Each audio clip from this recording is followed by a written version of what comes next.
She offered him money, he didn't even look at it. I'm not taking your money for tightening a bolt. Stephanie Harris ran a company worth $40 million. She had never once been turned down. Not in a boardroom, not in a negotiation, not anywhere. And this man, grease on his hands, faded truck, middle of nowhere, Georgia, just walked away. She stood to side of that road and felt something crack open in her chest. Not anger, something older. 'Cause there was something about the way he moved, the way he talked, that jaw, that voice, that particular stillness. She knew him, except that was impossible. Because the only man she'd ever looked at like that had disappeared 15 years ago. And she'd spent every year since building an empire tall enough that she'd never have to think about him again. She grabbed her phone, typed his name with shaking hands. And when the results loaded, her entire body went cold. It was him. And he had no idea who she was. Have you ever spent 15 years building an empire just to prove something to people who weren't even watching anymore? Stephanie Harris had. She'd built Harris & Cole Consulting from a second-hand laptop and a borrowed conference room in a WeWork on Peachtree Street. She'd grown it into 3 offices, 47 employees, and a client roster that made people in expensive suits sit up straighter when her name came up.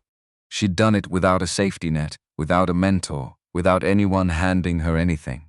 She'd done it the way people do things when they have something to prove. The problem with that kind of building is that you never stop. Because there's always one more thing to prove. 7:45 on a Tuesday morning, and Stephanie was already on her second cup of coffee, already on her third email thread, already running the numbers on a proposal that wasn't due until Friday, because she'd learned years ago that waiting until something was due meant someone else had already gotten there first.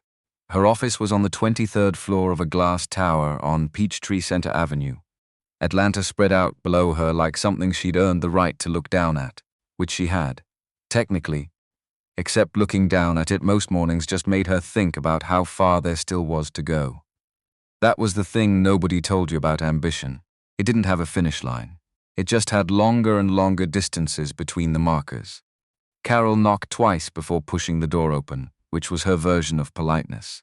She was 29, wore her locks pulled back with a clip that said she had better things to do than style her hair, and had a quality that Stephanie had spent years looking for in assistants. She told the truth, not carefully, not strategically, just flatly, the way you'd read a temperature off a thermometer. The Henderson people pushed the Thursday call to 4:30. Fine, and you have that drive to Covington tomorrow? Stephanie looked up from her screen. What time? Meeting's at 2, so if you leave by noon you've got buffer. Carol was looking at the planner in her hand, but not really reading it. That meant there was something else. There was always something else. And stopped by. The name landed the way names do when they carry weight. What did she want? Said she needed 15 minutes this week. Didn't say about what. It's never 15 minutes with Brenda, I know. I told her your calendar was tight. What did she say? She said she'd find time.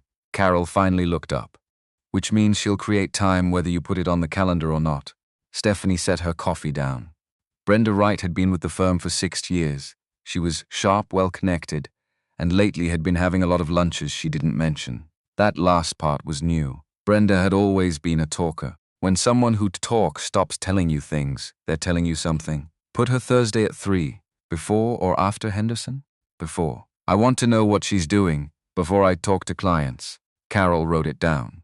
Then she didn't leave, which also meant something. What? Nothing. Carol. Not regular tired. Tired, I'm fine. You said that last week, because it was true last week. You also said it the week before that. I'm starting to see a pattern in conversation. Carol put the planner under her arm. You know what would help? If I said no, would you say anyway? The drive tomorrow. Don't take calls. Just drive. Listen to something that has no professional application whatsoever. She was already moving toward the door. Also eat lunch before you go. You skipped it yesterday. I can tell because the salad I ordered for you was still in the break room refrigerator at 6. I had a late breakfast. That was a granola bar. I saw the wrapper, then she was gone. And Stephanie was alone again with the spreadsheet and the Atlanta skyline and the particular kind of silence that fills a big office when one person is working too hard in it. She looked at the city for a moment, thought about what Carol had said, then turned back to the screen, because that's what you did. The drive to Covington the next day started out as a good idea. That was the problem. It started out fine. The weather was the kind of October weather that Georgia does better than most places. Golden and dry and just cool enough to make the air feel like something real. She took I-20 east out of the city and then pulled off onto the back roads when the GPS suggested a faster route she already knew was slower. The point wasn't to be fast. Carol had told her to breathe. She was breathing. The playlist was old school, Donny Hathaway and Minnie Riperton and a few things she'd loved in college that she almost never let herself listen to anymore because they made her feel too much, which was the point. She turned up the volume past the level she usually kept it at and drove. For about 40 minutes it actually worked. The city fell away behind her. The exits got farther apart. The trees got closer to the road. By the time she was on Panola Road heading southeast, she couldn't see another car in either direction. And the feeling in her chest, the one she'd had so long she'd stopped noticing it, loosened, just slightly, like a knot shifting, not untying, just reminding you it was there. She was thinking about the Henderson meeting, going over it in her head, even though she'd told herself she wouldn't, when the car changed. Not dramatically, not a blowout or a bang, just a vibration underneath everything. Then a sound she felt more than heard, a low knocking from somewhere in the engine. Then every warning light on the dash came on at once, not one or two, 3 of them, 4, her Lexus, which was 8 months old and had been meticulously maintained because she treated it like an extension of herself, was suddenly behaving like a car that had given up on something. She pulled off onto the shoulder without thinking about it, just reacted, then sat there. The engine was still running, but everything about it sounded wrong. She turned it off. Silence. The kind of silence you only get when you're far enough from the interstate that even the distant highway hum disappears. She could hear the wind moving through the pines on both sides of the road. She could hear a bird doing something complicated in the branches above her. She could not hear another car. She got out, looked both ways down the road. Nothing in either direction. A long straight stretch of Panola Road with trees on both sides and the sky above and nothing else. She pulled out her phone.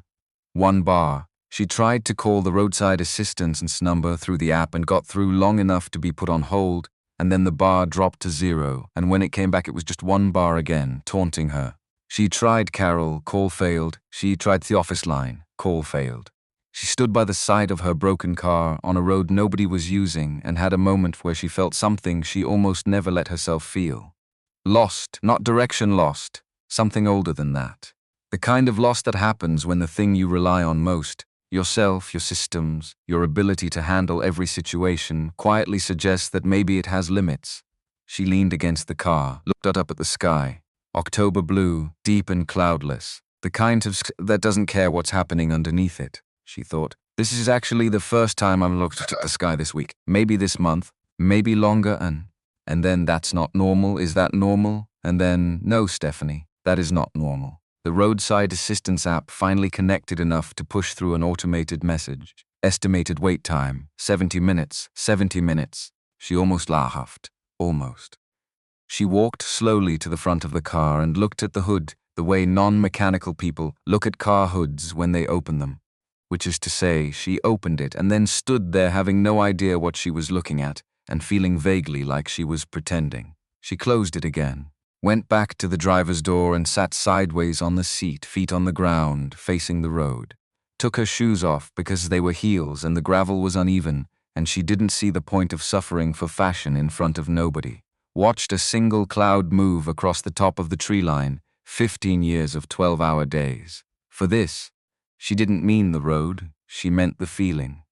The one where even the car breaking down couldn't make her stop running long enough to realize she'd been running. The thing about always moving forward is that eventually you have to stop. And when you do, everything you've been outpacing catches up. She heard the engine before she saw the truck, a diesel sound, something older from a different decade than the cars on her regular commute. Then it appeared around the long bend to her left. A Ram pickup in a color that might have once been dark blue and had faded to something between that and charcoal, probably from 10 years of Georgia sun it slowed. As it came up behind her, then stopped. She stayed sitting sideways in her car door and watched. The driver's door opened. The man who got out was tall enough that he had to unfold himself from the cab. broad through the shoulders in a way that wasn't designed, just built over years of using them. He wore a work shirt in navy with the sleeves pushed up to his elbows. He was carrying a steel water bottle in one hand. Not a phone, not a bag, just water. Like someone who had stepped outside to do something specific and brought only what was needed. He walked toward her car at a pace that wasn't hurrying and wasn't performing concern. He just walked and looked at the car, then looked at her. Having trouble? His voice was the kind that didn't waste anything. Deep and unhurried, the way people talk when they're not performing, when they're just actually talking. Died on me, Stephanie said. Multiple warning lights, some kind of knocking sound before it happened. I've got roadside coming, but they said 70 minutes. He looked at the car. Mind if I take a look? She thought about it for half a second, the way women think about these things when they're alone on roads with men they don't know. But something in the way he stood there, unhurried, not trying to convince her of anything, settled it. Go ahead. He set his water bottle on the ground and moved to the front of the car. She stood back. He opened the hood the way someone opens a hood when they know what they're looking for. No hesitation, no pausing to get oriented, just straight to where the information was. She watched his hands. They were big, built for this kind of work, with the particular calm in them that came from doing something thousands of times. Not performing competence. Actually having it. Serpentine belts worn down pretty bad, and a battery's weak on top of it. When they both hit threshold at the same time, the system throws every warning it has.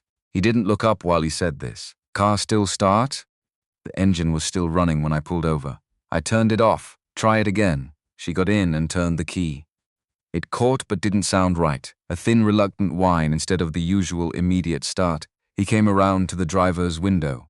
I can give you enough juice to get you to the next exit. The belt needs to be replaced, but that's a shop job and not a roadside fix. You've got maybe 12 miles of buffer if you don't run the AC and keep it under 50. There's a shop at the next exit? Mine's about 14 miles south. Salem Road, Stonecrest. I can call ahead so they know you're coming if you want to follow me that far. She looked at him, and that's when it happened. Not thunder and lightning, not a movie moment with a swell of music. Just a small internal shift, the way something moves in your chest when a half-remembered song starts playing, and you can't quite place it, but your body already knows every word. Something about his mouth when he'd said mine. The particular way it moved, she thought. I've seen that before, she thought. That's not possible, she thought. Where? And then she stopped thinking because he was walking back to his truck to get his jump kit. And she needed to cancel the roadside service before they sent someone 70 minutes down the road for nothing. And the moment closed over itself the way moments do before you can examine them properly. She called roadside. The bar held long enough. She cancelled the request. He worked in the same silence he'd arrived in, connected the cables, let the charge transfer. His movements were precise in a way she found herself watching even when she didn't mean to. Not because of how he looked, because of how he worked. There was something almost meditative about it. He wasn't performing for her. He was just doing the thing. Try it now. She started the car. It caught immediately this time. The relief was immediate too.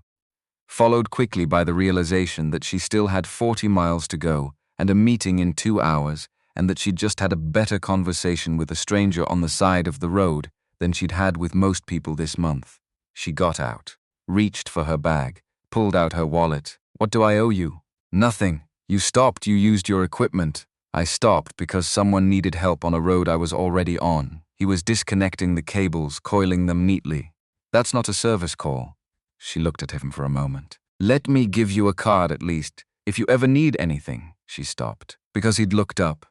Just briefly to accept the card she was already holding out, and in that second she saw his face straight on for the first time. She'd been watching him at angles, working, moving, focused down. But straight on, something cracked open in her chest like something brittle, like something that had been sealed for a very long time. He looked at the card. She watched him read it. He had a way of reading, still, unhurried, taking it in, that felt familiar in a way she couldn't locate. Stephanie Harris. His voice was even. Not awed, not performatively unimpressed, just reading what was there. That's me, same last name as the business, my name's on the door, I built it. Something shifted in his expression, too quick to read fully, but it was there. He tucked the card in the breast pocket of his work shirt. Drive safe. Keep it under 50 until you get to the exit. He picked up his water bottle from the ground. My shop's the only one on Salem past the light if you need it. What's the name of the shop? Harris's Ironworks. She blinked. Your name, Edward. He said it the way people say a name they've been saying their whole lives. No significance attached, just a fact. And then he walked back to his truck. And she stood there by the side of her running car and watched him go. He pulled back onto the road and she watched the tail lights of that faded blue Ram get smaller. She told herself the feeling in her chest was relief. The car worked, crisis managed. She had a meeting and a schedule and a proposal that needed to be sent before end of day. She told herself that the tail lights went around the bend, and the moment his truck disappeared, something happened in the very back of her mind. Something shifted. Something that had been sitting quietly in a drawer she didn't open very often. His voice when he said nothing. When she'd offered money, the specific flatness of it. Not rude, not dismissive, just finished. The way he'd worked without narrating himself. The way his hands moved. And his face when he'd looked up, straight on. She stood there on the shoulder of Panola Road in the October afternoon, with her hand on the roof of her car and let her mind go back. Not all the way, just far enough to find it. A courtyard in the dark. A night in October 15 years ago on Spelman campus. Her first semester, she'd been working late at the library, one of 3 jobs she held simultaneously that year, and she was walking back to the dorm at 11.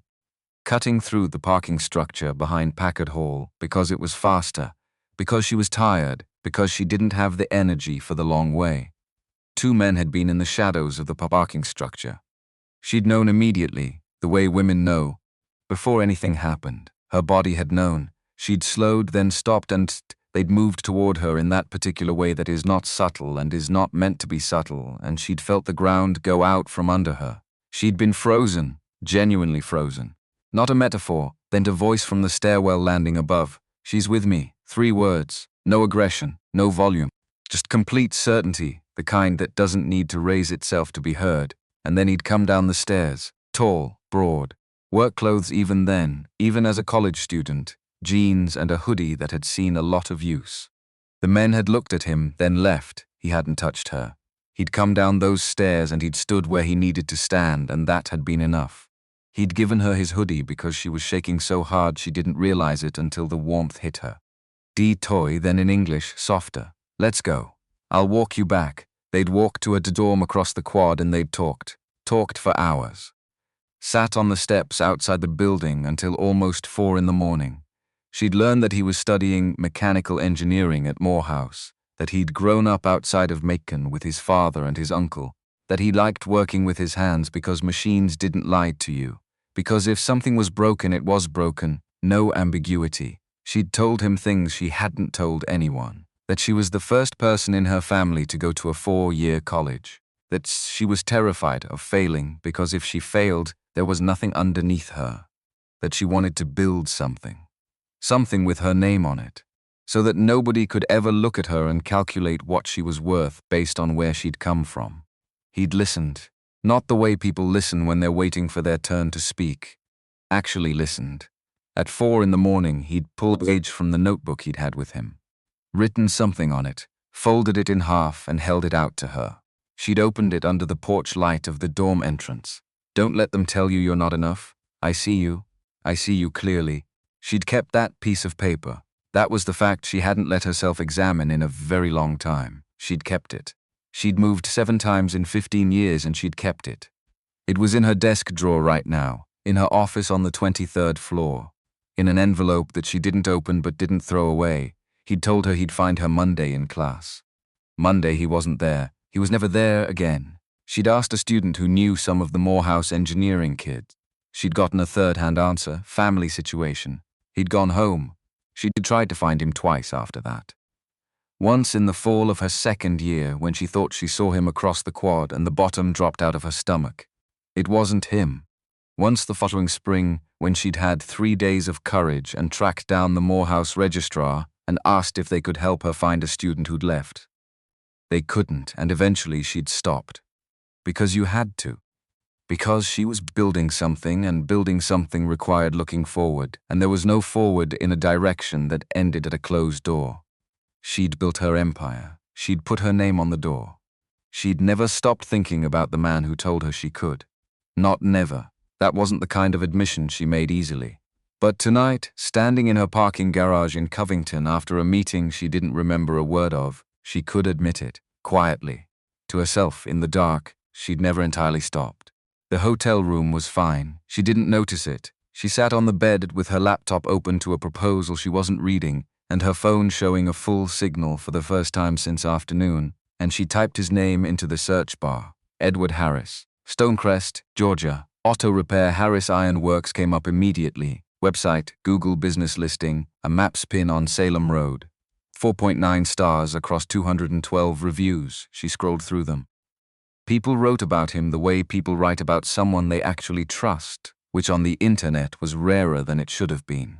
One person wrote, Edward spent 20 minutes explaining what the dealership had gotten wrong before he fixed it. Didn't charge me for the explanation. Another, he's told me my car didn't need what I thought it needed and it cost me less than I expected. My mechanic of 10 years.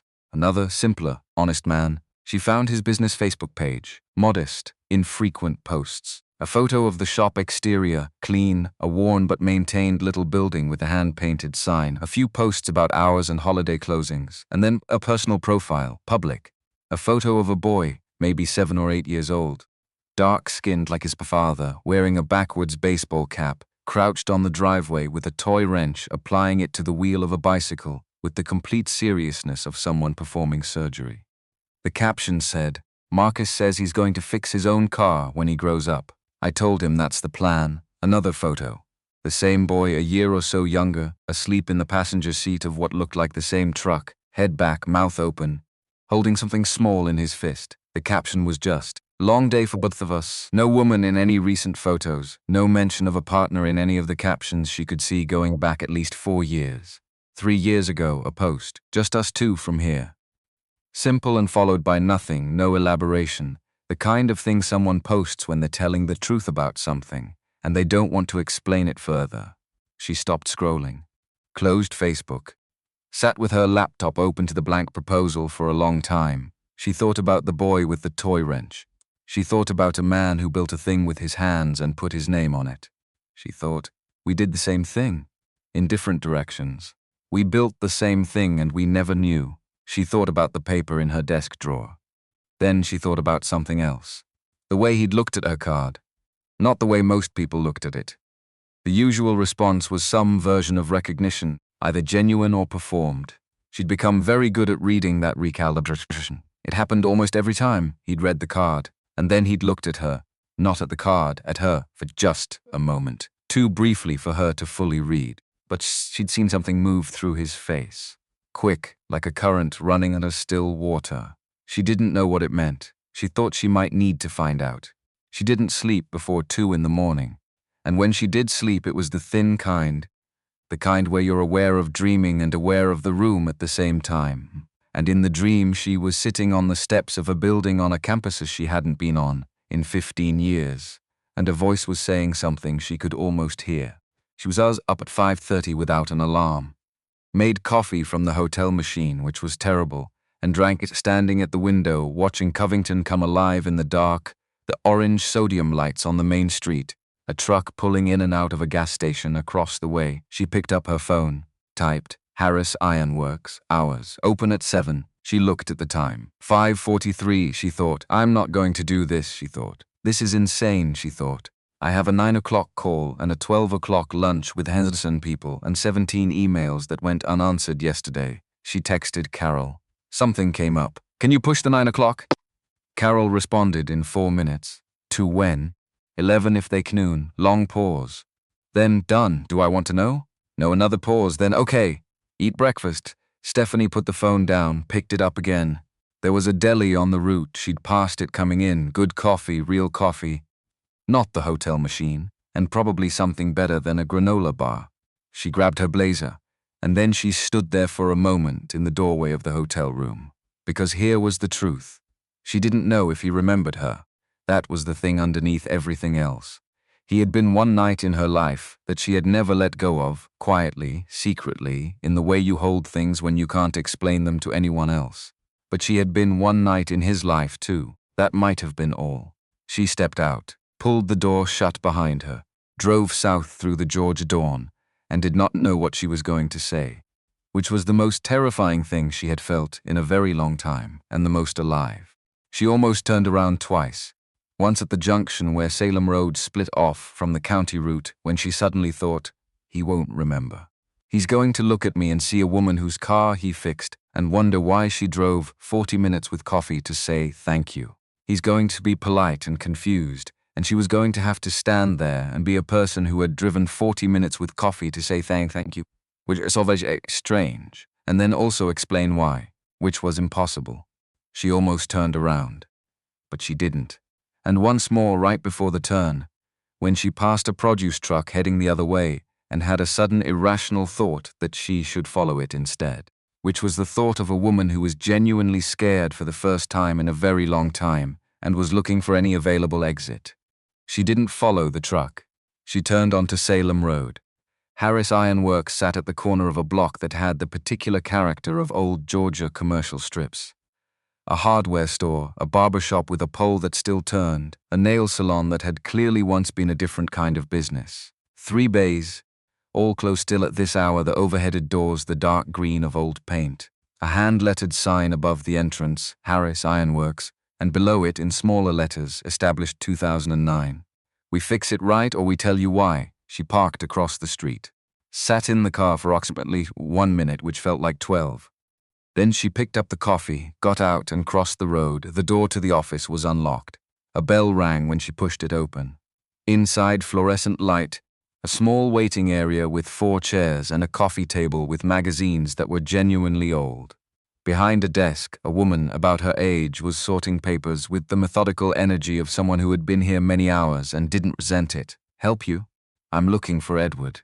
He helped me with my car yesterday on Panola Road. She heard footsteps from the back, and then the man himself came through the inner door.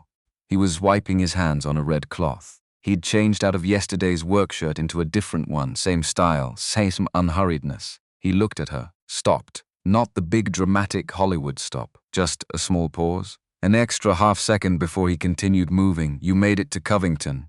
I did. She held up the bag and the coffee. I brought breakfast. I wanted to say thank you properly. If you have a few minutes. He was looking at her with the particular attention of someone who's trying to remember something and was not yet sure if they were remembering it correctly. He said, yeah, come on. There were 2 old chairs out front, not placed for aesthetics, placed because someone had been sitting in them for a long time. George White was already in one of them, a big man in his 60s with close-cropped gray hair and a coffee thermos he clearly guarded. He looked at Stephanie with the open calm of someone who had lived long enough to simply observe. Edward took the other chair and she sat on the low concrete step beside him. Not quite beside, angled slightly, because this was a conversation she didn't know how to be parallel to yet. She handed him the coffee. He took it. She unwrapped the breakfast sandwich she'd gotten for herself, and she thought about the correct way to start, and there wasn't one, so she just started. You went to Morehouse. His hand stopped on the coffee cup. Mechanical engineering. You didn't finish. He was very still. I went to Spelman. She kept her voice level. Matter of fact, first year. Fall semester, October. There was a parking structure behind Packard Hall. She paused. You walked me home. The silence between them changed. She'd been watching his face the whole time. Edward's face did very little visibly, but his eyes were different than they'd been a moment ago. He looked at her. Really looked. A purple hat, he said. His voice was lower than it had been. It was from Goodwill, $2 tons. I wore it all winter because I couldn't afford another one. And then he put the coffee down on the arm of the chair with the kind of care you take when your hands aren't entirely steady. I looked for you. The 3 words that undid 15 years in one breath. She felt them in her sternum. I went back to campus, he continued. 2 months after I left, I drove back up. I went to the registrar. They wouldn't give me your information. I didn't know your last name. I only knew Stephanie. Stephanie, who went to Spilman, studying finance, worked nights at the library. A pause. That's not enough to find someone. I tried to find you too. Her voice came out smaller than she'd intended. People said family situation, that you'd gone home. Nobody knew more than that. My father had a stroke. I had to go. There wasn't a choice. He was looking at her like she was something that had been missing from a ledger he'd been maintaining for a long time and had just been added back. And then things didn't. I couldn't go back to school. I needed to work. I started the shop with my uncle 3 years later. I know. I looked you up last night, a beat. You looked me up last night. I was sitting in a hotel room in Covington, and I couldn't sleep, and yes, I looked you up. Something moved through his expression. Not quite a smile. The cousin of one, George White, coughed once from his chair. Neither of them looked at him. You built the thing you said you were going to build, Dud said. She looked at him. You remember that? I remember a lot of things about that night. She had to breathe for a moment. Because here was the thing she hadn't let herself think too clearly until right now. She had built the thing she'd said she was going to build because of a lot of reasons.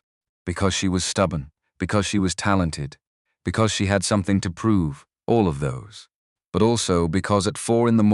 on the steps of her dormitory, a man she'd known for 4 hours had handed her a folded piece of paper that said, "I see you clearly," and she had decided on some quiet foundational level that she was not going to let that be wrong. She wasn't ready to say that yet, but it was there.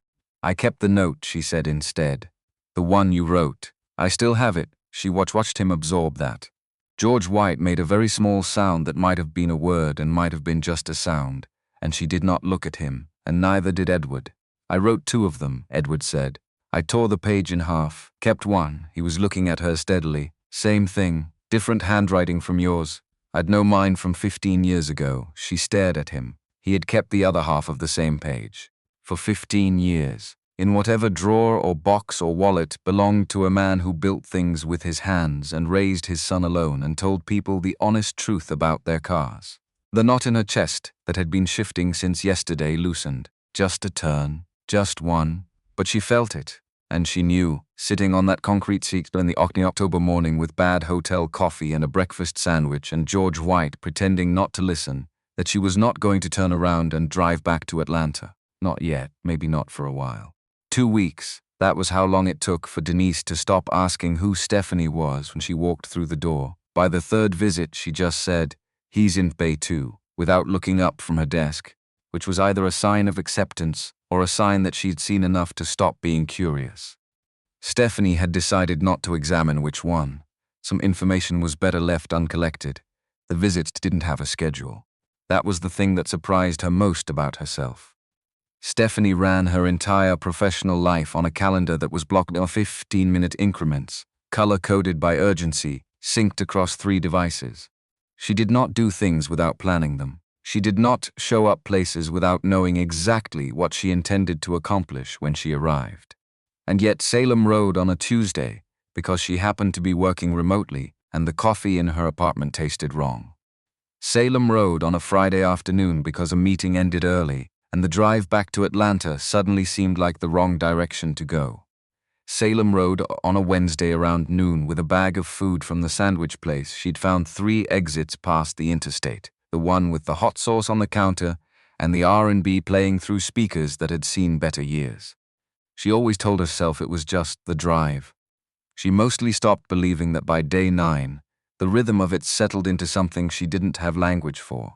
They'd sit out front, or in the small office when it was raining, or once at the picnic table behind the shop where George White kept a collection of potted tomato plants in various stages of ambition.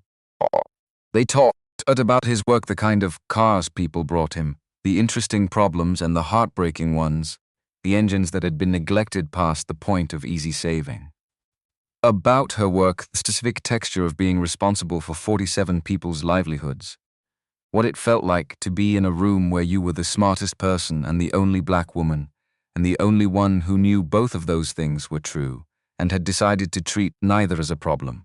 They talked around the thing too, which was its own kind of talking.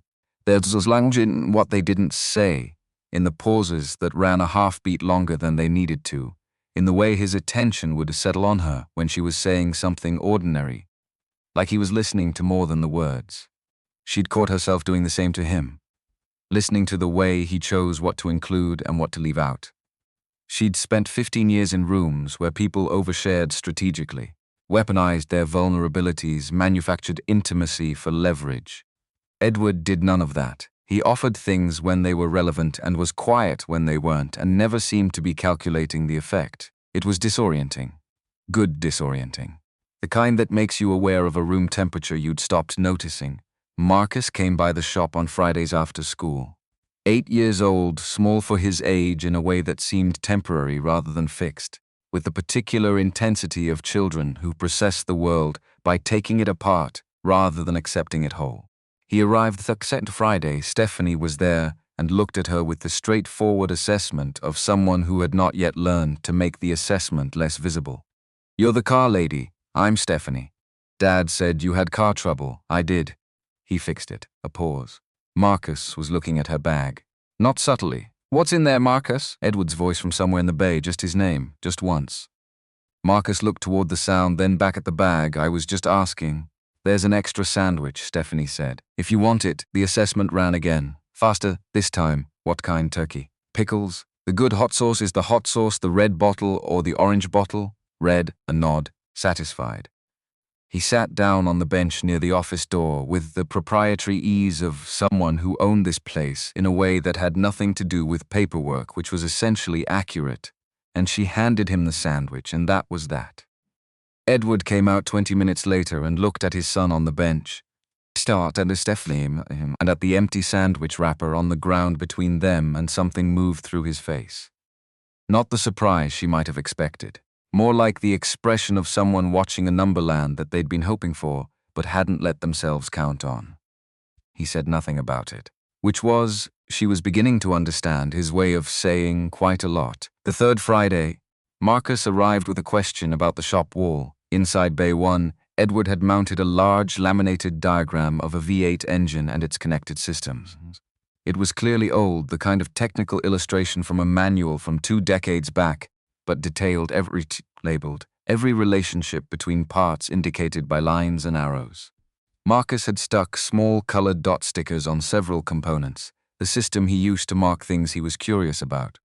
That Friday, he pointed at a sticker on what the diagram labeled as the torque converter and looked at Stephanie with the expression of someone who had already decided she might know the answer. Why does it have fluid in it if it's not a pump? She looked at the torque converter. She'd done some reading. Not about torque converters specifically, but about how engines worked, generally in the way you start reading about something because it's adjacent to a person you keep thinking about. "It is kind of a pump," she said. "The fluid is what transfers the power. Think of it like 2 fans facing each other. One fan is spinning and the air it moves makes the other fan spin. The fluid is the air." Marcus stared at the diagram, But then what stops it from slipping? There's a lock-up mechanism. Once you get to highway speed, it basically locks the 2 sides together so there's no slippage. Why not just do that the whole time? Because at low speeds you need some slip or the engine stalls. Another long stare, the genuine processing kind. So the slipping is on purpose, up to a point. Yes, he looked at her. "Did Dad tell you I was going to ask that?" "No, I just did some reading." He considered this. Nodded, then moved to the next sticker. Edward appeared at the door to Bay 1, looked at his son at the diagram, looked at Stephanie beside him. The expression on his face was one she was beginning to know, the one that didn't want to dive at his mouth, but was entirely present in his eyes. She looked back at the diagram before he could see her see it. George White waited until the 3rd week. He had a talent for patience that felt geological, like he'd simply been present long enough for things to come to him. Stephanie had noticed him watching, not in a way that felt intrusive, more the way someone watches weather. Observationally, tracking, he chose a Thursday, mid-morning, when Edward was deep in a complicated transmission job in Bay 3 and couldn't hear through the radio and the rattle of tools. He brought 2 cups of coffee out to the chairs in front and set one near Stephanie without asking, which meant he'd already decided she'd want it. "You know he doesn't do things small." She looked at him. "What does that mean?" "Means when he cares about something, he actually cares about it." George wrapped both hands around his cup. His daddy was the same way. When his father loved something, he loved it completely, didn't hold anything back. Which is wonderful, mostly. Except when things end badly, it goes all the way down. She waited. His wife left when Marcus was 1 month old. He said it with the flatness of a man who had carried this information for years and no longer needed padding around it. Said he didn't have enough ambition. Didn't want to go anywhere. Didn't want to build anything bigger. A pause. He was rebuilding this shop with his own hands at the time. Working 16-hour days to make the payments. Taking Marcus to the shop in a car seat because he couldn't afford help yet. Which is ambition. Just the kind she didn't want. I'm sorry, Stephanie said, and meant it. He was fine. He figured out who he was going to be faster than most people do. But George looked at her directly now, not the side glance he'd been giving her, fully. He hasn't let anyone in since. Not really, you understand what I mean by that. I understand. I'm not telling you to go. I'm not telling you he wouldn't be better for having something real. He paused again, the long pause of someone saying the actual thing. I'm telling you he doesn't do small. So whatever you're doing here, it better be real. Stephanie looked out at Salem Road. A truck went by. The barbershop sign caught the sun. I'm not entirely sure what I'm doing here, she said. Which is not an answer I give often. I usually know exactly what I'm doing and why.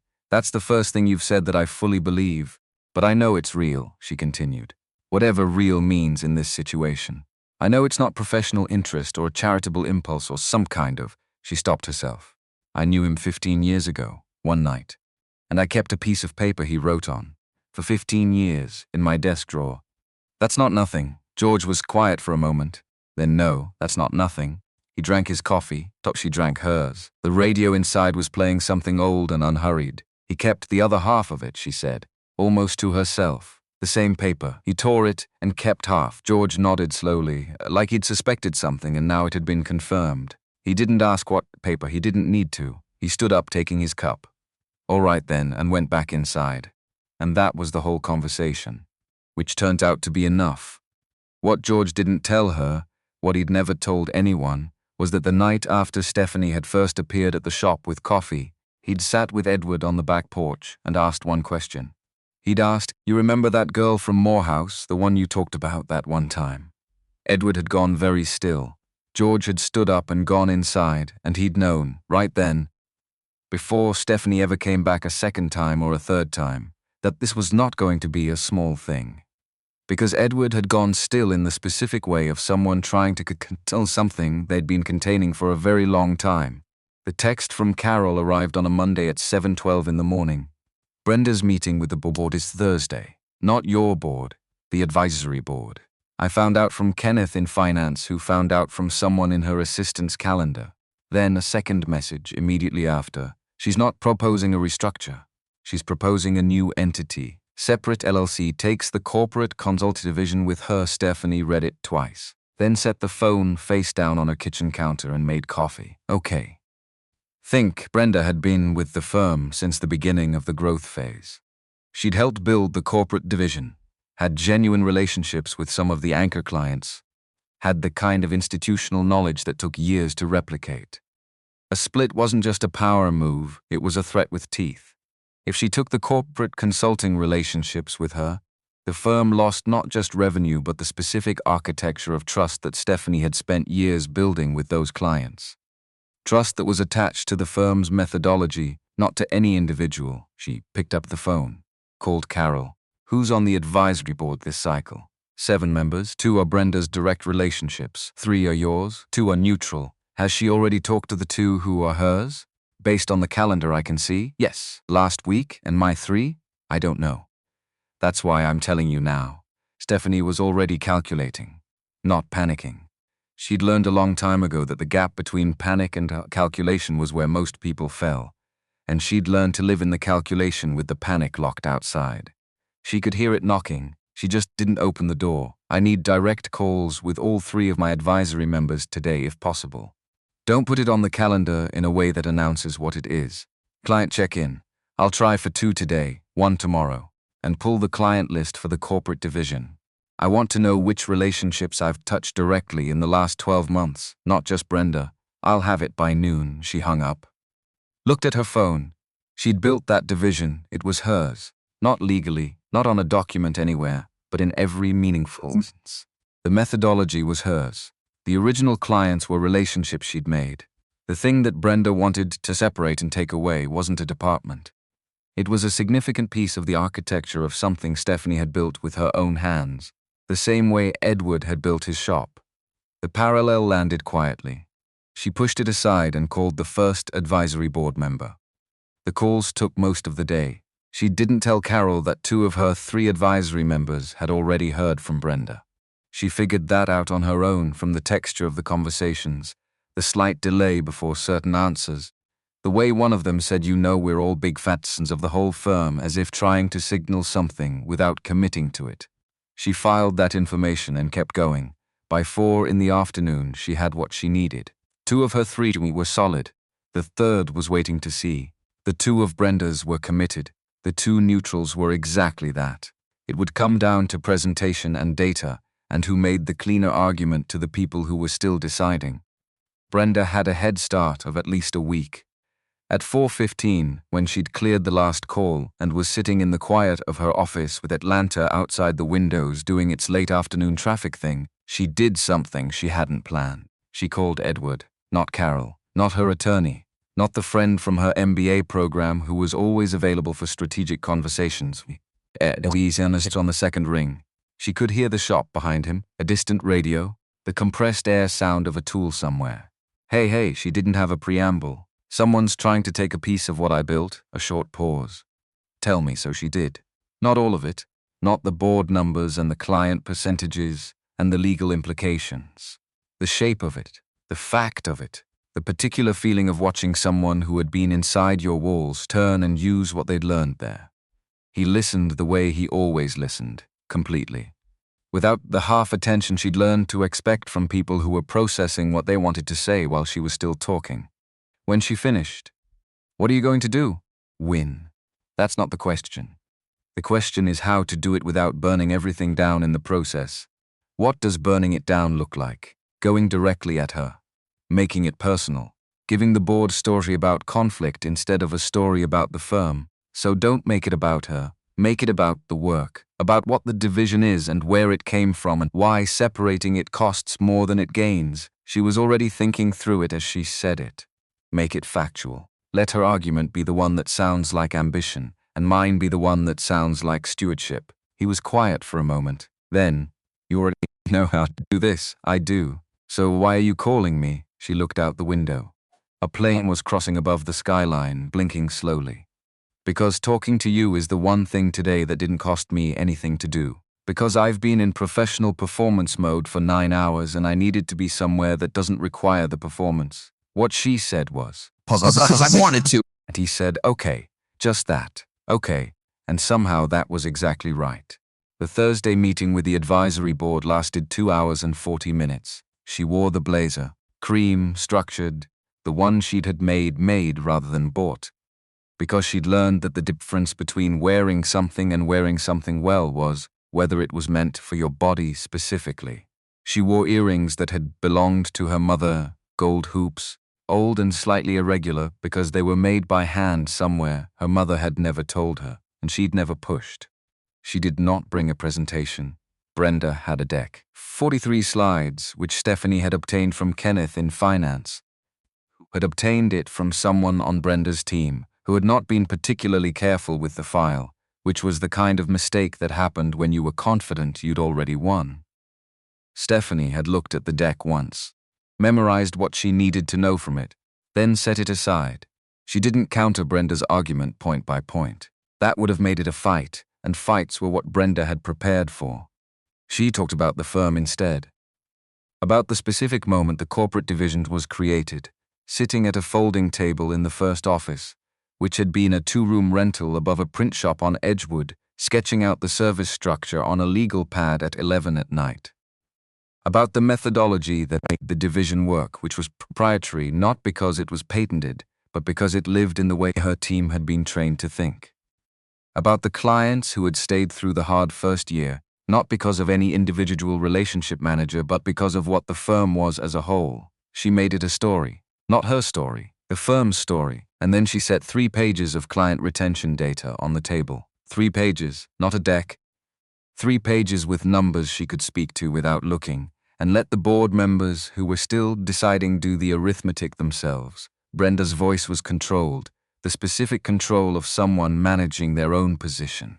"I'm not suggesting we diminish the firm. I'm suggesting we create room to grow." Stephanie looked at her, fully, without heat, without the weight of the whole day behind it. Growth that requires breaking something to get there isn't growth. It's starting over with borrowed parts. The room was quiet. The two neutral board members looked at the 3 pages. The meeting continued for another hour. When it ended, one of the neutrals stopped her in the hallway and said, "The data makes the argument." She nodded. Didn't say, "I know." Walked to the elevator, stood inside it on the way down to the parking garage and felt the particular weight of a thing being over. Not euphoria, not celebration.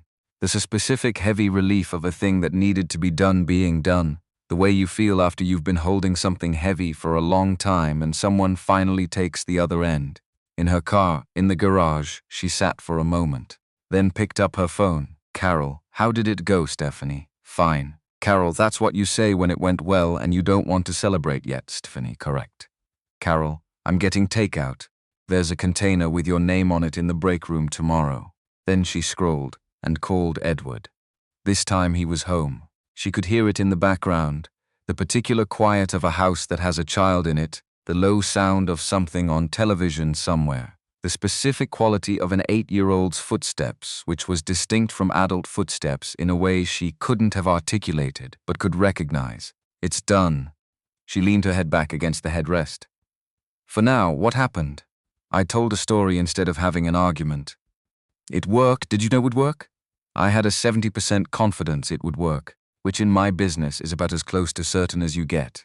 "What about the 30%? She smiled. "Alone in the car, in the garage, in the dark. That's what wore the earrings for." A pause. Then his voice quieter. "Are you driving back tonight?"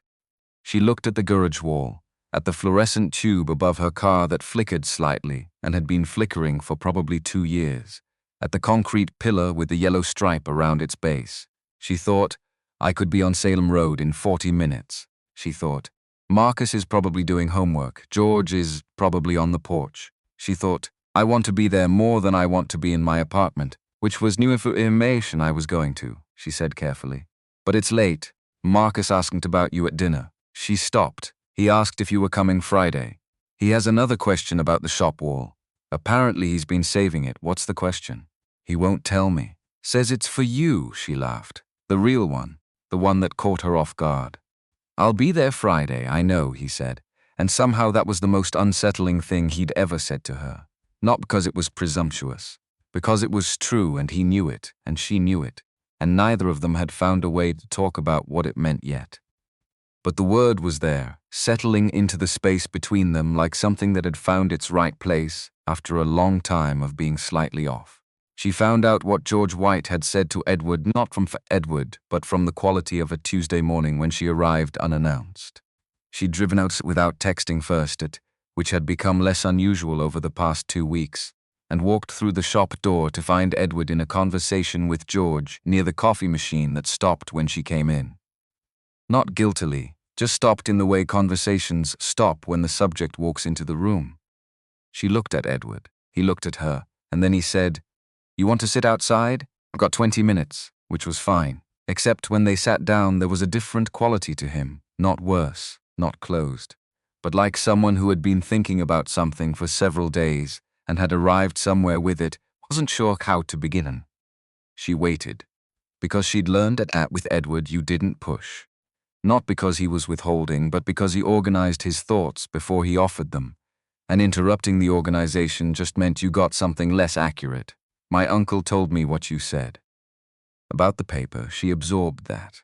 He shouldn't have, he's not wrong to have. He's protective. That's what he does. Edward looked at Salem Road. A car went by, slow neighborhood pace. "I need to ask you something and I need you to tell me the truth." "Okay, what are you actually doing here?" She opened her mouth, and then she stopped. Because she could say the easy version. She could say, "I wanted to say thank you, I was curious. I remembered you and I wanted to see who you'd become." All of that was true. And all of that was incomplete in a way that would have been a kind of dishonesty, even if every individual word was accurate. What she said instead was, "I spent 15 years building something that was supposed to make me feel like enough. And it did, in every professional sense. I have everything I set out to have." She looked at her hands. "And most mornings I sit in my office and look at the city and feel nothing. Which is not what you think you're signing up for when you decide to build something." He was listening. All of it. And then I was on a road in the middle of nowhere and you got out of a truck and worked on my car and wouldn't take money for it and I looked at your face and something. She stopped. Tried again. I've been measuring distances my whole life. From where I came from to where I was going, from what I had to what I needed. I got here, to the destination. And it turns out the destination doesn't feel like anything. A pause. But this road does. Edward was quiet. Long quiet. The kind that should have been uncomfortable but wasn't then. I've been doing the same thing. What do you mean, building? Differently than you, different scale, different stakes. But building for the same reason. To have something solid enough that it can't be taken. So that Marcus grows up with a floor under him that doesn't move. He turned his coffee cup in his hands. I got that. The floor is there. But you put so much into making it stable that you forget to put anything on top of it. She looked at him. The morning was doing that thing October does in Georgia, the light coming in sideways and turning everything gold, and in that light he looked exactly like the person she remembered from 15 years ago, and nothing like him at the same time, because he'd added things, lines around his eyes, some gray at his temples, the weight of a decade of being the only adult in the room. It made him more, not less. I think I've been here, she said quietly. Because this is the first place in 15 years where I don't have to explain why I'm here. He nodded once, slowly. Like someone acknowledging something that had already been said, just not in words. Then he reached across the space between them, slowly, and placed Aston over hers. Not a dramatic gesture, not a movie gesture. Just his hand, large and warm and carrying the specific roughness of years of work over hers, still. Certain, she didn't move. Because moving would have broken something. Because some things you have to let arrive. I'm not going anywhere, she said. His hand pressed slightly more. I know, he said. The morning held them there. George White appeared at the shop door, looked out at them, looked back in and disappeared again without a word, which from George White was the loudest possible endorsement. Somewhere down Salem Road, a dog barked once and stopped. The radio inside played something that neither of them was listening to.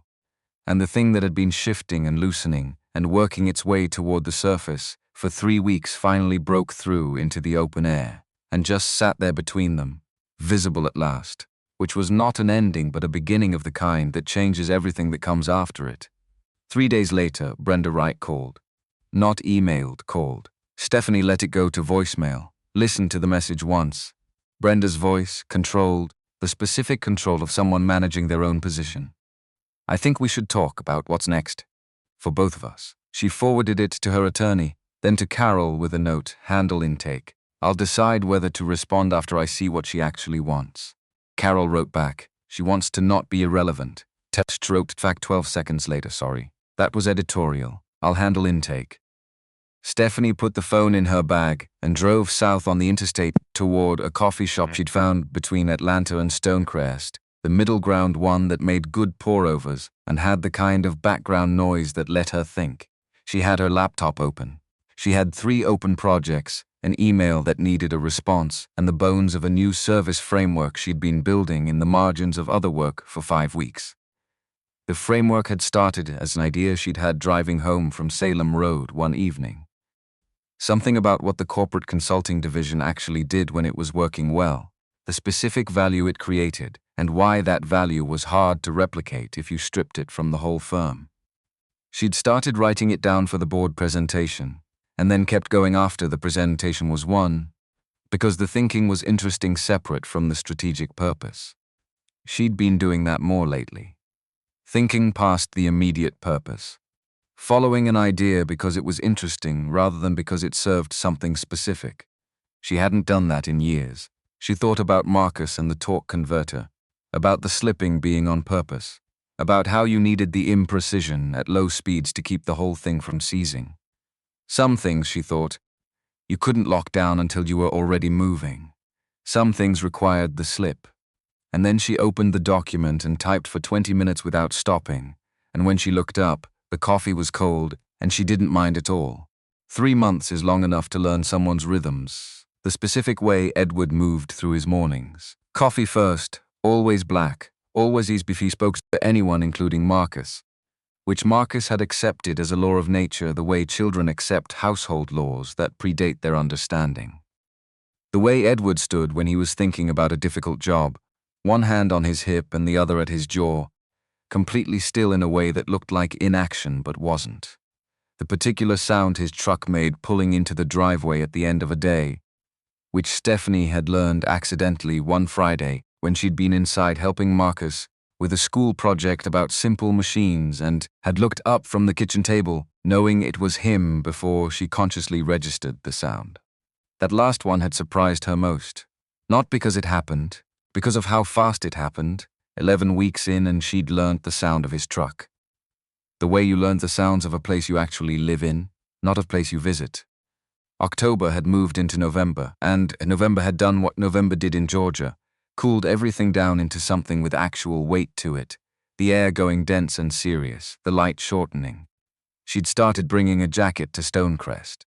She'd left one there at some point, draped over the back of the chair she'd started thinking of, as the chair in the shop's small back office, which was a thought she hadn't examined too carefully because examining it would have required admitting how thoroughly she'd rearranged herself around this place and these people, without a plan or a spreadsheet or a projected outcome, planless, completely, uncharacteristically. Planless, Carol had noticed. Carol noticed everything, which was why Stephanie paid her well and kept her out of certain conversations.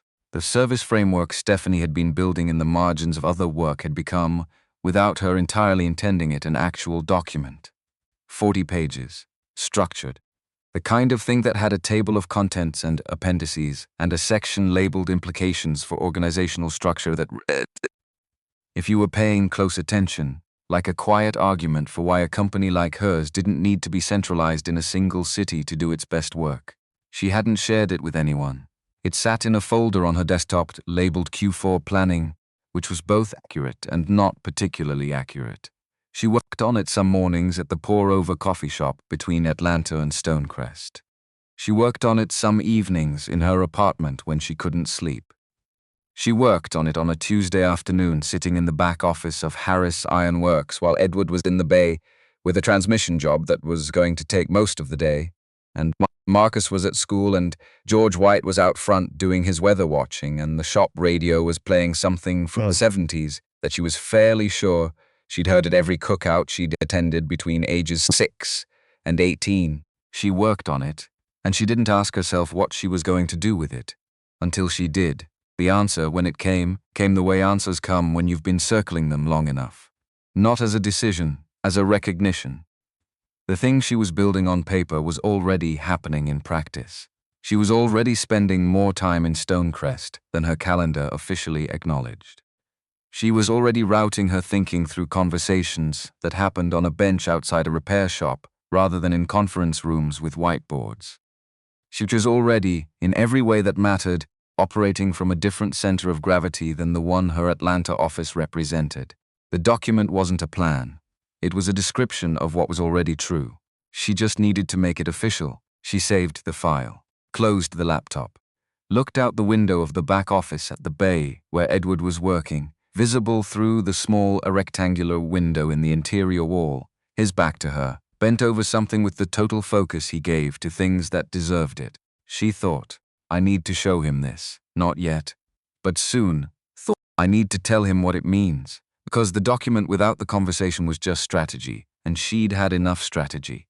What she wanted now was the truth. She opened the laptop again.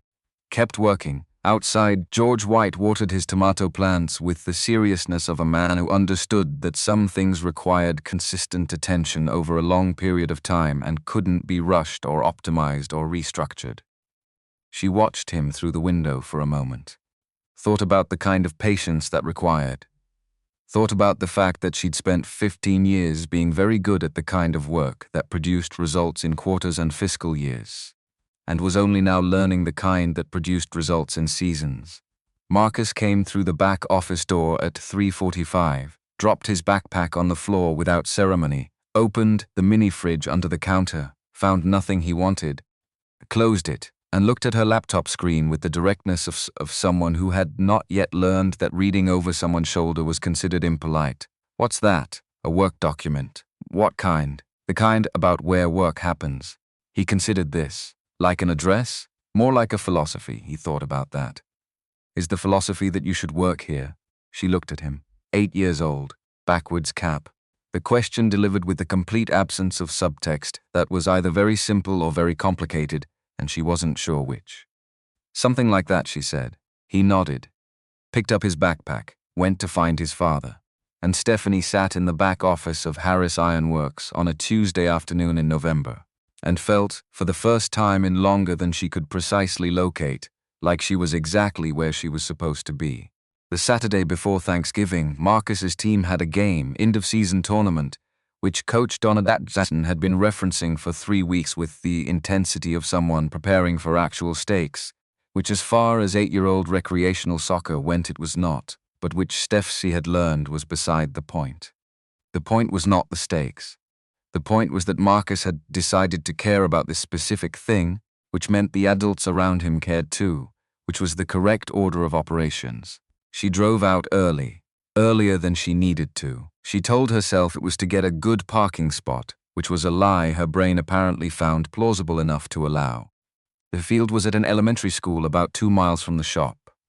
Portable bleachers, hand-painted team names on a banner that had seen at least 3 seasons, a folding table with a parent selling hot chocolate from a large thermos. Georgia November, and the morning was cold enough that her breath was visible when she walked from the car. George was already there. Of course he was. He had a thermos of his own, a folding he'd brought from home because he didn't trust bleacher seating at his age, and the expression of a man who had been at enough of these games to have opinions about positioning that he would share with anyone who stood near him long enough. He looked at her, looked at the large coffee she'd brought, looked back at her. Bay 2, he said, which meant Edward was somewhere in the middle section of the bleachers, second from the left, which was where he always sat because the angle was good, and you were close enough to the sideline to hear Coach Donna's instructions. She found him exactly there. Standing at the edge of the bleachers talking to another parent, the easy sociable talk of someone embedded in a community, someone who knew people's names and asked after their specific situations and meant it. She'd watched him do this before, and each time it reminded her that his world was textured in a way her world had stopped being a long time ago. She knew her colleagues and her clients and her board members. She knew their professional contexts and their strategic interests. She did not particularly know their names the way he knew names, as attached to full people with histories and children on this field. He saw her, and something in his posture shifted, not dramatically. Just the half degree of someone who has been oriented generally and now as a specific direction. She crossed the field. Marcus warmed up already? 20 minutes ago. He also explained to the coach that the optimal defensive formation accounts for the opponent's dominant foot, and Coach Donna told him to save it for half-time. His voice was even. She did not sound like she was joking. She was probably not joking. Almost certainly not. A pause. He's been in high-focus mode since Thursday. Is that unusual? He's always high focus. This is high focus about one specific thing, which is more intense. He looked at the field where the teams were doing their respective pre-game things. He talked about you last night. She kept her eyes on the field. What did he say? He said he wanted you to see him play a good game. Not a lucky game, he paused. He made that distinction himself. She thought about the torque converter conversation, about lock-up and slip, about how that 8-year-old's mind worked, finding the mechanisms inside things, insisting on the correct language for what was actually happening. He's going to be something, she said. He already is something. It came out immediate. Certain. The way Edward said things that were foundational. The question is just what direction. She looked at him then, sideways, the angle she'd spent 3 months seeing him from, not quite straight on, which was its own kind of looking. He was watching his son. And she thought, this is what a person looks like when they're actually in their life. When the thing in front of them is the thing they mean. She'd been building towards something her whole adult life. She'd arrived, and she'd been looking out windows. He was looking at his kid. She thought, I want to learn to look at things that way. And then she thought, I think I'm starting to. Marcus played a good game, not a lucky one. He was present in a way he sometimes wasn't. She'd seen him distracted before. Following a bird, or thinking about something that had nothing to do with what was happening around him, which Edward had told her was just how his mind worked, which she accepted because she'd done the same thing herself at 8. and honestly at 34 too. But today he'd made a choice. She could see it from the bleachers, the particular intentionality of his movements, the way he tracked the ball with his eyes before his body moved, the way he communicated with his teammates with quick gestures instead of yelling. He scored in the second half. Clean shot from the left side, driven rather than kicked, the result of positioning he'd set up 2 plays earlier. She was on her feet before she registered standing. Next to her, Edward was already up. They made noise in the way that was probably disproportionate to the actual significance of a recreational youth soccer goal. George White, from his folding chair, made a sound that could not technically be called quiet. Coach Donna Jackson on the sideline permitted herself one fist pump, which for her was the equivalent of a standing ovation. Marcus jogged back toward midfield and looked into the stands, found them, and smiled. Not the smile of someone performing for a crowd, but the specific smile of someone checking that the particular people they care about saw the thing. His father and her, both of them, checked in that order and then turned back to the game. She sat back down.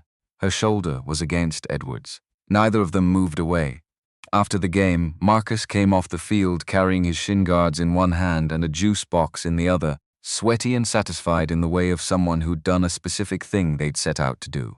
He stopped in front of her. It was a good one. Not lucky, I know. I watched the setup. You positioned before the second pass. His eyes narrowed. You saw that? I've been paying attention. He looked at her for a moment, the full assessment, the one that didn't disguise itself. Then, Dad taught me the positioning thing. Good teacher. Marcus looked at his father, then back at her, then at the juice box in his hand. Can we get food? I want the burger place, not the sandwich place. Edward looked at Stephanie. Stephanie looked at Marcus. Burger place, she confirmed. George White folded his chair and said to no one specifically, I'll take a number 3.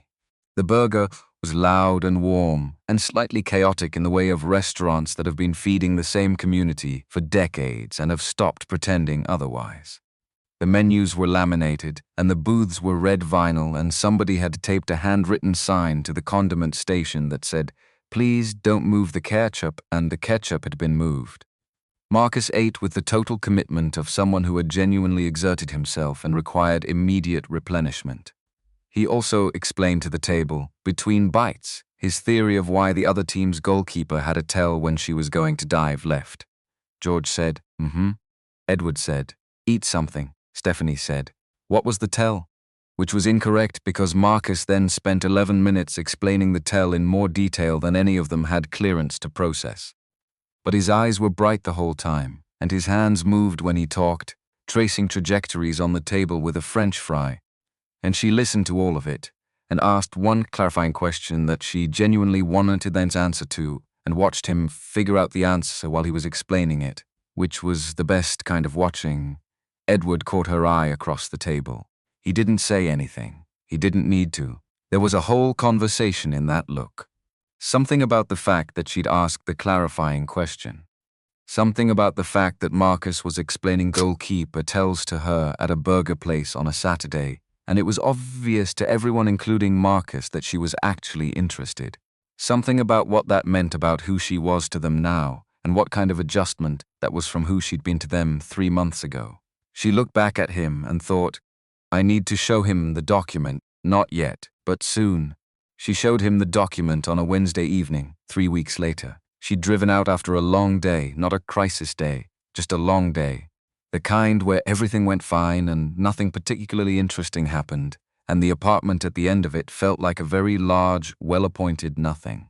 She'd texted first this time. Can I come out tonight? I have something I want you to see, his response.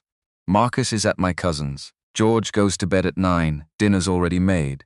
She'd driven 40 minutes through the December dark on a road she knew without the GPS now, which still amazed her sometimes when she thought about it. The exit, the county route, the left on Salem, the shop dark on the corner, and the house 2 blocks further. She could do it without thinking. She'd started doing it without thinking. That was probably the most honest measure of where things stood. Dinner was on the stove. Something with rice and the kind of slow-cooked smell that meant it had been going for hours, which meant he'd started it before she'd texted, which meant he'd been expecting her even when she hadn't told him she was coming. She stood in the kitchen doorway for a moment and looked at that, at what it meant, at the specific kind of knowing it represented, not psychic, just the accumulated evidence of enough time paying attention to someone that you could predict them without trying. She sat at the kitchen table while he moved around the stove with the ease of someone in their own space, and she opened her laptop and set it facing outward and said, "I've been working on something." He put a lid on a pot and turned around. She told him what it was. Not the 40 pages, the shape of it, the framework for how the firm could operate with genuine regional distribution, a real satellite structure in the Metro Atlanta corridor rather than a nominal satellite. Something that would let her lead the firm without the firm being a chain anchored to Midtown Atlanta. She talked about the work pattern analysis she'd run, what percentage of her highest leverage activities required her physical presence versus which ones required only her judgment, and how those percentages had shifted over 4 years as the team grew. He listened, all of it. When she was done, "How long have you been building this?" 6 weeks of actual document. "The thinking started before that, before or after you started coming out here?" She met his eyes. Around the same time, he was quiet for a moment. "Then, this isn't about me. It's not about you, Stephanie." He came and sat down across from her. Not the bench, not side by side. Across, which meant looking directly at each other.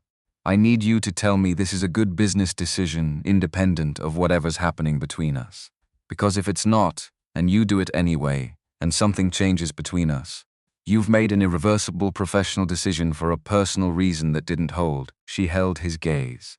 "Read the client retention analysis on page 8 and the productivity mapping on page 12. The argument stands on its own. I built it that way specifically because I needed to know it stood on its own before I told anyone." He looked at the screen, read. He was a slow reader in the way of someone who actually reads, not the schism process that she did with most documents, but the full intake. She waited. She was good at waiting with him now. He read page 8, then 12, then kept going. She got up and served herself dinner because it smelled extraordinary, and she'd been in meetings since 8 in the morning, and he would have known without being told because he always knew when she hadn't eaten, and she'd stopped finding that unsettling and started finding it something else entirely, something she didn't have a business term for. She ate. He read, finally, "You'd run the whole firm from here and from Atlanta. The same way I run it from Atlanta and Charlotte now, except the gravity would shift." She put her fork down. "I'd be here more than I'd be there, more than." Most of the time, he looked at her over the laptop, and she looked back and let him see what was in her face, which was the calculation and the certainty, and underneath both of those the something older that had been there since a parking structure 15 years ago, and a piece of paper that said, "I see you clearly." "You're sure," he said. "I don't do anything I'm not sure of. You drove out here the first time without knowing what you were going to say." She paused. "That's the exception that proves it." Something moved through his face.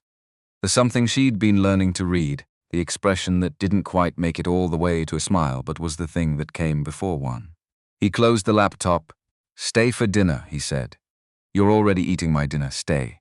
Tonight, there's a guest room," he said it matter-of-factly. No weight on it, no suggestion in it, just with the specific simplicity of someone offering something genuine. "Marcus is back tomorrow morning. He'll ask you 100 questions about the goalkeeper analysis if you're here. Consider yourself warned." She looked at her plate, then at the window. The December dark outside, the drive back to Atlanta, the large empty apartment with its view she'd earned and rarely enjoyed. "Okay," she said. She didn't sleep much. Not because anything was wrong. Because everything was right in a way that was keeping her mind active. The kind of right that you don't trust immediately because you've been waiting for it long enough that you keep checking to see if it's still there. She lay in the guest room, which was small and clean and had a quilt that looked handmade, and listened to the particular nighttime sounds of someone else's house. The heating system, a tree branch against the window, the neighborhood outside doing its 3 a.m. quiet. She thought, "I have made decisions I sent us to life by analyzing what they would cost and what they would gain and whether the return justified the exposure." She thought, "I am not doing that with this. I am doing the opposite of that. I am going towards something because it is right in a way I can feel in my chest, which is not a sheet metric." And then she thought, "Good," and went to sleep. Marcus arrived at 7:58 the next morning, dropped off by Edward's cousin in a minivan that honked twice as it pulled away. He came through the front door with his backpack and the backwards cap and saw Stephanie at the kitchen table with coffee. He stopped, looked at her, looked at the coffee, looked at his father who was at the stove making eggs. Then, with the complete equanimity of an 8-year-old who had already felt this information and categorized it appropriately. "Did you stay over?" Edward, without turning around. "Guest room." Marcus considered this. "We have a guest room?" "We have always had a guest room, Marcus. I thought that was a storage room. It's a guest room that had some storage in it." "Oh," he dropped his backpack, sat across from Stephanie at the table. "Did you eat already?" "I'm on my second coffee. Dad makes good eggs. You should eat eggs. I will eat eggs. Did Dad tell you I figured out the problem with the dirt bike in the shed?" She had not known there was a dirt bike in the shed. "What's the problem?" "The carburetor's gummed up. It needs a rebuild kit. I found a video." He said this with the confidence of someone who had watched a 3-minute tutorial and was fully prepared to execute a mechanical rebuild. "Can you help me look up the part number?" She looked at him. At this child who had accepted her presence at his breakfast table with the same naturalness he applied to everything once he'd decided something was okay, which apparently she now was. "Sure," she said. Edward put a plate of eggs in front of her. She picked up her fork and sat in that kitchen in the early December morning with the eggs and the coffee and the 8-year-old explaining carburetor rebuild kits and the man at the stove who didn't need to say anything because everything was already being said. The last week of the year, she told the firm. Not personally, not all at once.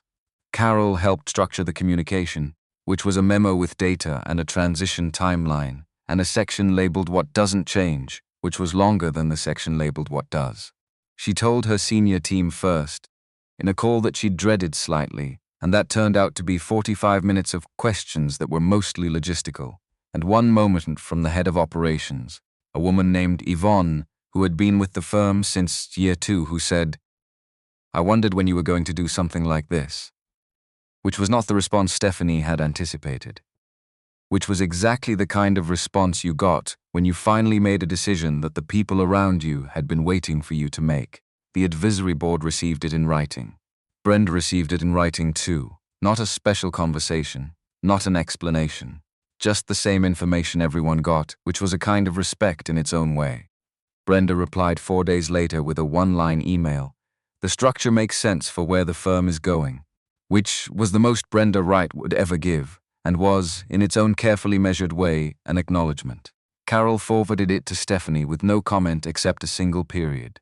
Stephanie forwarded it to no one. That evening she called Edward. Not to report, not to update, just to hear his voice at the end of a day that had meant something.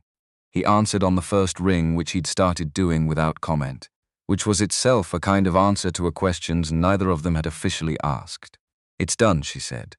"How does it feel?" She thought about it. Actually thought about it. Which was different from how she usually answered questions about her professional decisions, which was immediately and with full confidence because she had already done the analysis. "Like I finally stopped building towards something and started building from somewhere," she said, a pause. "Then that's a good place to build from, I know," she said, and she did. The first Saturday of January, Marcus's school had a winter science fair. This was not a sporting event. It was a gymnasium full of poster board and school chairs, and a PA system that kept making a sound it shouldn't have been making, and it was absolutely mandatory in Marcus's world because he'd been working on his project for 6 weeks and had reached a stage of investment where the outcome had weight. His project was on mechanical advantage, specifically, how different simple machines multiplied force. He'd built 3 working models from parts Edward had set aside for him over the weeks: gears, pulleys, a lever with a calibrated fulcrum. Each model was functional, each demonstrated a specific principle. The poster board was detailed and color-coded and had a section in the corner labeled Common Applications in Cars, which Stephanie suspected was a nod to his primary audience of 2. She helped him carry it in, which was the first time she'd been to his school, which meant she walked through the school doors and through the gym and sat up at table 14 alongside him, and when the teacher in charge came by and said, "Oh, is this your mom?" Marcus looked at the teacher and then at Stephanie, and then back at the teacher and said, "She's Stephanie, just that, matter of fact. Not correcting, not explaining, just naming." And the teacher said great and moved on. and Stephanie's table 14 and felt something she didn't have precise term for. Something like a gear that had finally found the tooth it was meant to mesh with. Like a thing that had been slightly off alignment for a very long time, a vibration, a small wrongness beneath everything else had stopped. Just stopped. Edward arrived 6 minutes later, slightly out of breath, because there had been a customer at closing time who ran long, and he'd come straight from the shop with grease still at the edge of his wrist that he'd mostly but not entirely addressed. He looked at the poster board, at Marcus, at Stephanie, then at the poster board again, reading it properly, moving along it with the attention he gave to the things he cared about. Marcus stood nearby with the vibrating stillness of someone waiting for a specific person's response. The applications section, Edward said. Marcus looked at him. You added real numbers, I measured them. On the actual cars he'd spent 2 afternoons in the shop with a notebook and a calibrated scale. I wanted it to be real, not just examples from the book. Edward looked at his son for a moment. The look that didn't make it all the way to words but was louder than most words anyway. That's good work, Marcus. The science fair lasted 2 hours and Marcus won his age category, which meant a blue ribbon and a handshake from the principal, and a small trophy that was slightly out of scale with the occasion. He carried the trophy with both hands on the walk back to the car. George White, who had not invited and had come anyway and had stood against the back gym wall for 2 hours with a coffee he'd smuggled in, caught up with them in the parking lot. Number 3 for mechanical advantage, he said first. Marcus held up the trophy. I thought you were third first. Your eyes are better than mine, George said equitably, which was not an acknowledgement that he'd been wrong exactly, but was close enough. That evening, after the trophy had been placed on the highest shelf Marcus could reach and dinner had been eaten, and George had gone home, and Marcus had crashed into sleep with the completeness of the truly satisfied, they were on the back porch. December in Georgia was cold enough to need a jacket. Real cold, not the performance of it. She had a jacket and her coffee, the porch boards were slightly uneven under her feet, and the neighborhood was making its nighttime sounds. Edward was quiet in the way he was quiet when he was working through something. Not distant, present, but interior, processing towards something he hadn't arrived at yet. She waited. The moon was up, near full, bright enough to see the yard, the bare branch tree at the back fence, the shed where the dirt bike with the gummed carburetor lived. I need to tell you something, he said. Okay, I've been scared. He looked at the yard.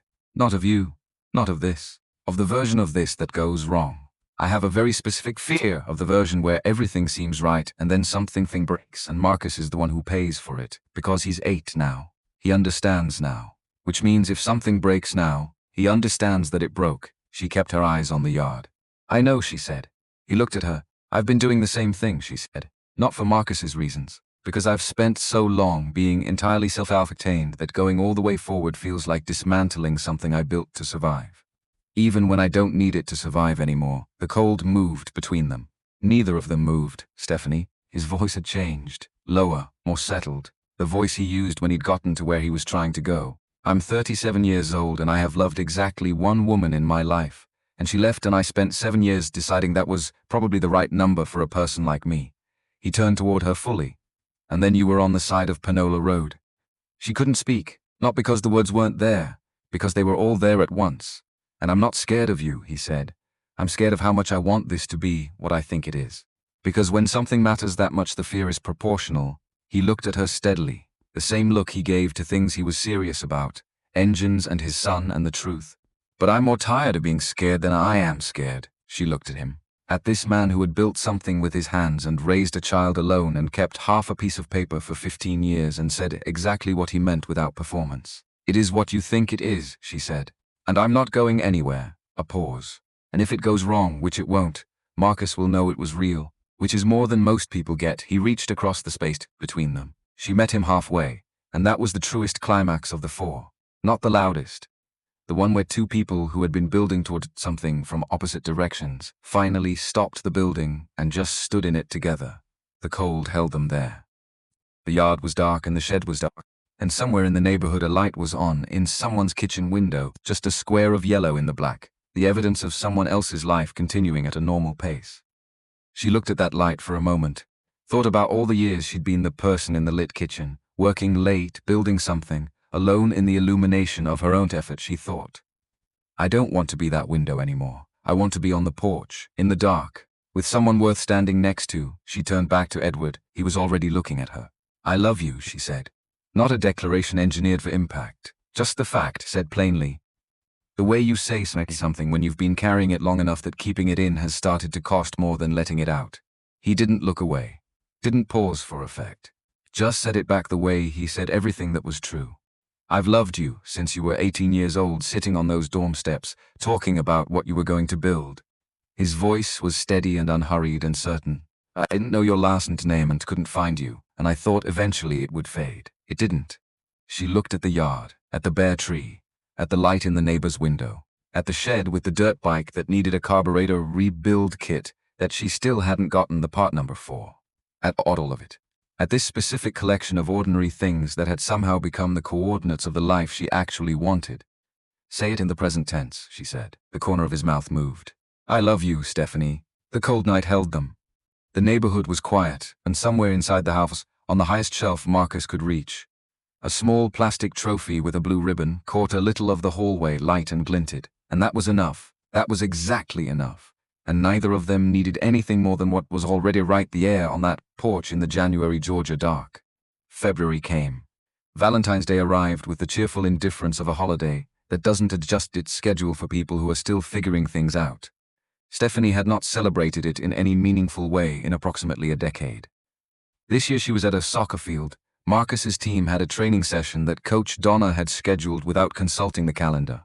And Marcus had mentioned it 3 times in the week, leading up in his particular technique for communicating desire without making himself vulnerable to refusal, which Stephanie had identified around week 6 as identical to the technique she'd used at his age and had found so familiar it had sat in her chest for 2 full days. She showed up. The training session was unremarkable in most respects. Running drills. Passing patterns. Coach Donna conducting proceedings with the intensity of a quarterly review. Marcus ran with the focused energy he brought to everything once he'd decided a thing mattered. She stood at the edge of the field with Edward. Just stood. The afternoon sun was February pale, and the grass was still the not quite green of winter, and there was a hawk circling somewhere above the tree line at the far end. Nobody was talking, which was its own kind of talking. When Marcus came off the field, dissatisfied with his second-half footwork in a way that would require analysis on the drive home, he looked at the 2 of them standing side by side at the field edge and said, "Are you guys doing Valentine's Day?" Edward looked at Stephanie. Stephanie looked at Edward. Marcus looked between them with the comprehensive assessment of someone who had already decided what the answer was and was testing it for confirmation. "We're watching you practice," Edward said. "That's not an answer." "It is an answer. It's an avoidance." Marcus gathered his ball. "I read about avoidance." "What did you read?" "The yellow book on the shelf." The yellow book on the shelf was a communication guide that Stephanie had given Edward 6 weeks ago, and that had apparently migrated into the general reading material of the household, without anyone explicitly authorizing that migration. Edward looked at Stephanie.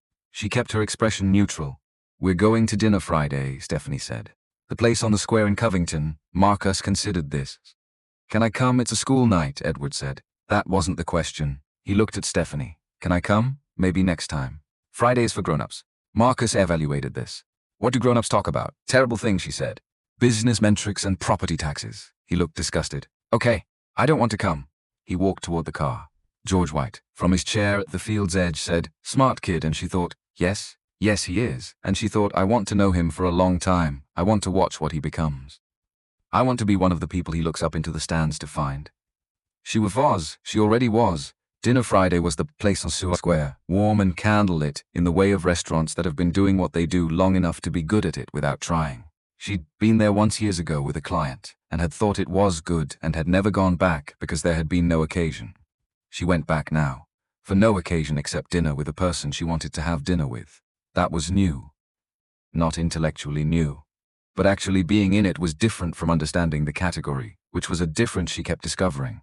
She looked at Edward across the table, reading the menu the way I read everything, and thought, I have been in love with this man since I was 18 years old and didn't have the language for it. I have the language now. They ate.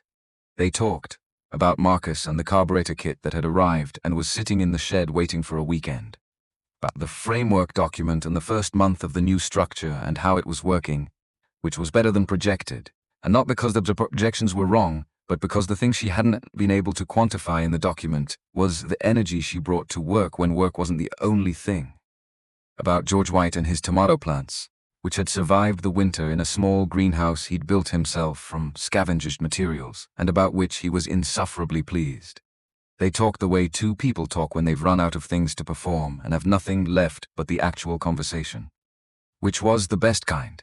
Which was the kind she'd stopped expecting to find and had found anyway, on a road she hadn't been planning to be on, in the middle of a Tuesday that had started like every other Tuesday, and then stopped being like any other Tuesday at all.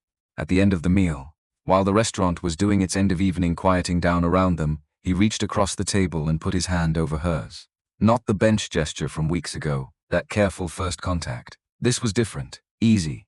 The ease of something that had become familiar. "Thank you for staying," he said. "For dinner?" For all of it, a pause. For coming back that second morning with the coffee. For not turning around. She thought about the 2 times she'd almost turned around. The junction where Salem Road split off. The produce truck she'd almost followed. All the ways she could have talked herself out of this and hadn't. "I almost turned around twice," she admitted. "I know, you couldn't have known that. I know because I've seen how you think," he said. "You make the case against yourself before anyone else can. It's how you've survived every room that tried to tell you you didn't belong." He looked at her. "But you didn't turn around." "No," she said. "I didn't. Why not?" She thought about Panola Road in October, the tail lights going around the bend, the crack in her chest like something sealed for a long time finally opening, the 15-year-old piece of paper in her desk drawer, 2 foo fans facing each other and the fluid between them and the slipping that was on purpose. Because some things, she said, you recognize before you understand them. And the recognizing is enough to keep moving. He was quiet for a moment, in the way he was quiet when something had landed. Then, simply, yeah, outside the restaurant, the February night was cold and clear and the square was mostly empty. A few people moving along the sidewalks, the storefronts dark. They walked to the car without hurrying. She put her hand in his, he closed his fingers around it. And they walked like that, unhurried, through the Covington Square on Valentine's Day, which was not a holiday either of them had been paying attention to, and which turned out to be, in its own unplanned way, exactly the right night for this. March came, and with it, the kind of morning that makes you understand why people stay in Georgia. The light coming back, the air losing its edge, the yard at the house on Salem Road waking up in small increments, a few things greening along the fence, the bare tree at the back beginning to think about leaves. She was there on a Sunday, not because of anything specific. Because Sunday had become the day she was usually there, quietly, without announcement, the way good habits form without you deciding to form them. Edward was at the stove. Marcus was still asleep. George hadn't arrived yet. The house was doing its morning thing and she was part of the morning thing, and that was all. Marcus came downstairs at 8:30, dropped his backpack by habit even though it was Sunday and there was nothing in it, poured himself juice, sat down. Looked at them, looked at the table set for 3. Said we should get a bigger table. Edward looked at Stephanie. She looked at Edward. "Why?" Edward says carefully. "For when people come over. Like when George comes. He has to get the folding chair from the closet, and it takes forever because the closet is full." He drank his juice. "And if Stephanie's here a lot, then we need 3 chairs that aren't the folding kind." The room was quiet. The coffee maker finished its cycle. "I'm here a lot," Stephanie said. "I know," he ate. "Is that going to keep happening?" She looked at his father. Edward looked at her, and there it was. Not a declaration engineered for impact, not a movie moment. Just a child asking a direct question at a kitchen table, which was the most honest version of the thing that had been true for months.